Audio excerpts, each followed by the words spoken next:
Nothing is impossible. It's a staple of motivational speaking, found on gym walls and in corporate workshops. We are conditioned to believe that willpower alone can reshape our circumstances. But there is a difference between a metaphor and a literal directive. Consider what happens when an individual internalizes this concept so deeply that they stop recognizing the existence of any boundary. This spectrum maps human outlooks.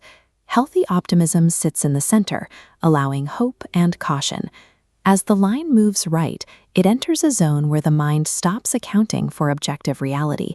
The mindset breaks because it cannot process the word no. A mindset that refuses to acknowledge limits creates a vacuum. It strips away the internal friction required to make safe or moral choices. In the animated series Motu Patlu, we see this vacuum take hold. After several failed business attempts, Patlu's focus on potential risks leaves the duo paralyzed. He sees the obstacles in farming, fishing, and retail as reasons to never begin. To bypass this hesitation, Dr. Jhatka equips Motu with specialized positive thinking glasses. These aren't just a lens.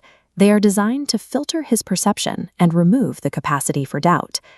The glasses create a direct path between an external prompt and an internal action. When Motu hears the word impossible, it functions as a command to prove the opposite. The normal process of rational evaluation is completely bypassed. This intervention turns Motu into a passenger in his own body. He reacts to the world based on a single, rigid instruction, regardless of the consequences. When optimism becomes a compulsory response, it loses its value as a virtue. It becomes a tool used to override an individual's judgment. The consequences of this mindset appear when Inspector Chingam catches a thief. He has used the authority of the law to restore order to the town.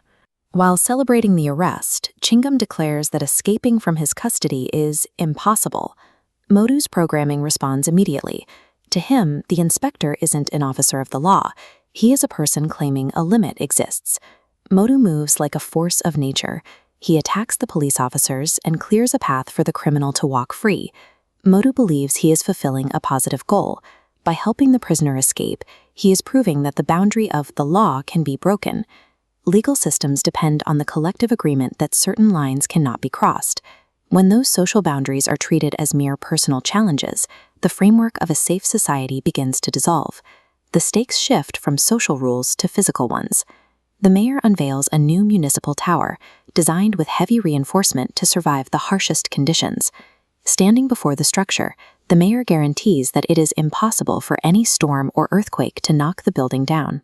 Motu takes this claim as a personal mission. He begins tearing at the tower's supports, using his strength to dismantle the town's infrastructure just to invalidate the mayor's statement. Engineering demands limits. A building stands because load-bearing pillars resist the pull of gravity. On this blueprint, those pillars represent impossibilities, the things the building cannot do, like fall over. When those constraints are removed, the structure fails. The townspeople are left in a state of panic. They are facing a person who sees their safety and their homes as nothing more than obstacles to his own sense of possibility. Physical constraints aren't an enemy of progress. They are the requirements for stability. Ignoring them doesn't improve a world, it makes the world uninhabitable. The authorities reach a stalemate. Traditional force only encourages Motu to try harder, as he views every barrier as something he is required to overcome. Dr. Jhatka and Inspector Chingam realize they cannot stop Motu by pushing against him. They have to use his own logic against itself. They stage a conversation where they claim that removing Motu's glasses is impossible. This creates an internal conflict. To prove them wrong, Motu must perform the one act that will end his current mindset. The instruction to prove possible shatters the logic of the glasses. The only way to succeed is to fail. Motu rips the glasses from his face and crushes them. The artificial optimism ends the moment it is forced to address its own existence. Patlu looks at his friend and sees a man once again capable of feeling doubt. He recognizes that this state is the only way to live a human life. A functional life requires a tension between hope and reality. Optimism gives us the energy to act, But a healthy respect for what is impossible provides the guardrails that keep our buildings standing and our communities intact.